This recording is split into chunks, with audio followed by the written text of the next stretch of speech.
a tiny pest creating big problems across Northeast Ohio. The number of bedbug cases we see here continues to put the land on a list of the most infested cities in the country. Now, as News 5's Mike Brookbank tells us, a special task force is gearing up to help local communities prevent and control the invasive insect.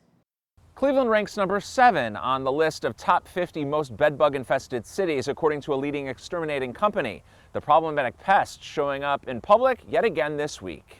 The staff at Shaker Heights Middle School cutting off access to one of its classrooms Wednesday after finding a bedbug. Any place that we go to during our daily routines, we have the potential of bringing a bedbug home with us. It's the second school in as many weeks to have the blood-sucking bug show up.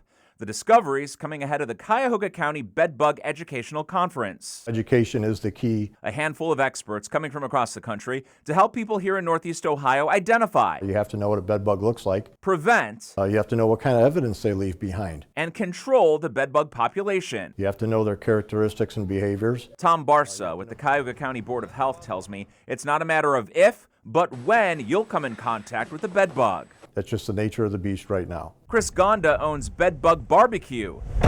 His company uses extreme heat, up to 150 degrees, for several hours to eradicate the pest. It's been a problem that's only getting worse. I would say it's getting close to an epidemic.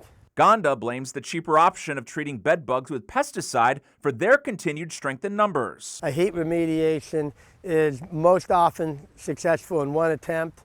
We're at about 97% successful every time. With colder months quickly approaching, it's definitely a problem in the school systems. Gonda giving a heads up for those parents with school-aged children. Kids come in and they hang their coats all in a rack together.